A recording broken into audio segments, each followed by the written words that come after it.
class 11. Welcome back to your online class chemistry. In class 11th आप chemistry में learn पढ़ रहे थे some basic principles and techniques, जिसमें आपको 2 लेक्चर मैंने बता दिया था। आज आप जो पढ़ोगे न्यूक्लियोफाइल्स एंड इलेक्ट्रोफाइल्स के बारे में पढ़ोगे। न्यूक्लियोफाइल्स इलेक्ट्रोफाइल्स क्या होते हैं, चलिए वो थोड़ा सा पढ़ लें, उसके बाद न्यूक्लियोफाइल्स एंड इलेक्ट्रोफाइल्स या 12th में पढ़ोगे। What is nucleophiles? Nucleophiles means होता है nucleus and files means loving. Nucleo means nucleus मतलब पॉजिटिवली चार्ज, और फाइल मीन्स लविंग अट्रैक्टिव। जैसे यहाँ पर आप देख रहे हैं हाइड्रोजन ऑक्सीजन नेगेटिव, नाइट्रोजन और carbon negative bond and H2O, ये सब क्या होते हैं? न्यूक्लियोफाइल्स आर नेगेटिवली चार्ज और इलेक्ट्रॉन रिच केमिकल स्पेसीज। ये क्या होता है? नेगेटिवली चार्ज और इलेक्ट्रॉन रिच, इसमें इलेक्ट्रॉन की और ज़्यादा होती है, केमिकल स्पेसीज होते हैं, जिसको हम डोनेट करते हैं। किससे डोनेट करते हैं आप? Denoted by an electron pair to form a chemical bond in a reaction, जो कि केमिकल बॉन्ड में क्या फॉर्मेशन करते हैं? रिएक्शन। इलेक्ट्रोफाइल मीन्स होता है इलेक्ट्रॉन एंड फाइल मीन्स होता है लविंग, इलेक्ट्रॉन लविंग मतलब नेगेटिवली चार्ज अट्रैक्टिव।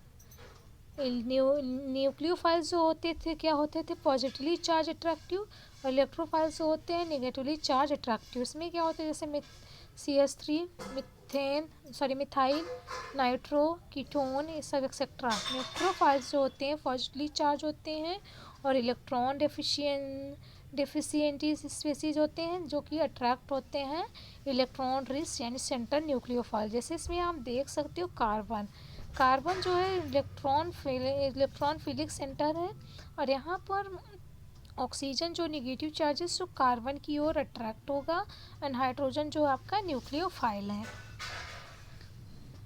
तो यहाँ पर देखिए कुछ सैम्पल प्रॉब्लम्स है।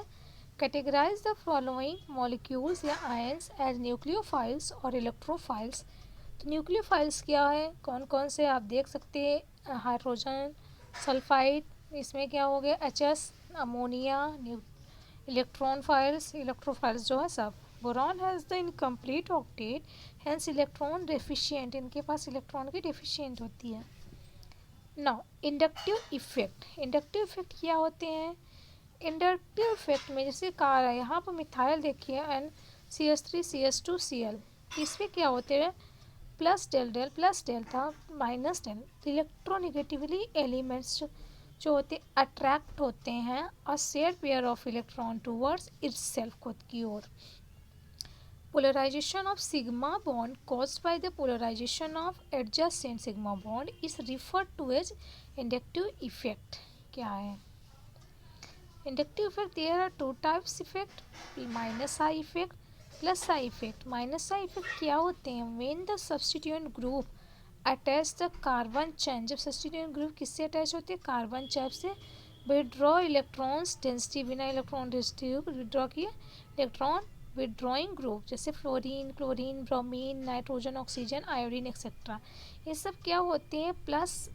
नेगेटिव आई इफेक्ट होते हैं inductive effect. Plus inductive effect क्या होते हैं? When the substituent group attach to the carbon chain donates electron density, electron donating group, silicon, boron elements, alkyl group etcetera. Resonance structure क्या होते हैं? Resonance structure जैसे carbon या आपका benzene ring है, तो इसका 1 2 3 4 5 6 हमने नंबरिंग कर दिया, तो इसकी रेजोनेटिंग स्ट्रक्चर लिखा 1 2 3 4 5। मतलब ये कार्बन एटम जो होते वही होती है, बस ये रोटेट होते रहते हैं। कार्बन सिंगल बॉन्ड 154 पिकोमीटर होती है, carbon double bond 134 picometer, carbon benzene ring में 139 पिकोमीटर।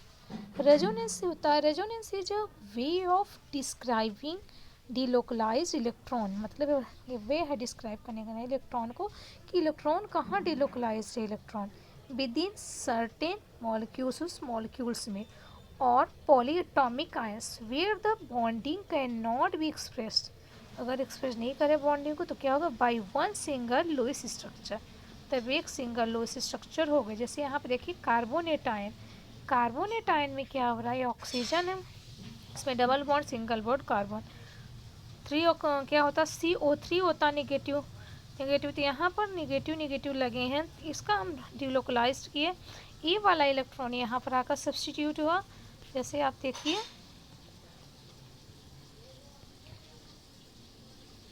ये वाला यहाँ पर आकर वो हो जाएगा, तो यहाँ पर नेगेटिव चार्ज हो जाएंगे, तो यहाँ पर नेगेटिव, और ये बॉन्ड यहाँ पर आकर बॉन्ड फॉर्मिंग करेंगे, अगेन ये बॉन्ड यहाँ पर होगा, तो यहाँ पर नेगेटिव चार्ज यहाँ से यहाँ पर आएगा, बॉन्ड की फॉर्मेशन होगी, मतलब बोथ साइड इसमें बोलते हैं। तो इसका जो होता है 3 रेजोनेटिंग और कॉनिकल स्ट्रक्चर होता है, जिसके हम बोलते हैं रेजोनेंस हाइब्रिड।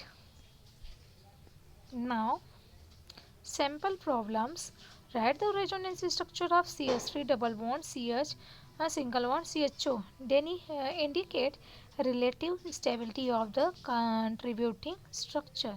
इन सब की आप resonating structure लिखिए क्या होती है।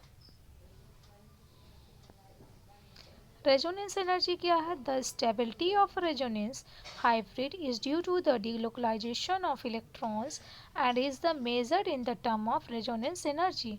स्टेबिलिटी ऑफ रेजोनेंस की स्टेबिलिटी है हाइब्रिड की, जो कि होती है डिलोकलाइज होती है ड्यू टू द इलेक्ट्रॉन की, एंड द मेजर करते हैं इनको टर्म ऑफ रेजोनेंस एनर्जी में। It is the difference in internal energy of the resonance hybrid and the most stable conical structure. Also more the number of equivalent resonance structure. Greater is the delocalization of electron and hence more stable in the compound. Resonance energy of benzene 150.62 kilojoule per mole और 36 kilocalorie per mole.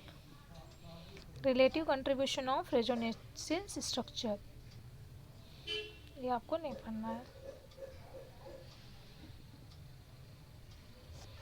तो student आपको इसमें इतने ही पढ़ने हैं जो कि मैंने पढ़ा दिया, इसे आप कंप्लीट करके, ठीक है, और इसको आप अपने होम एग्ज़ामिनेशन की प्रिपरेशन करिए।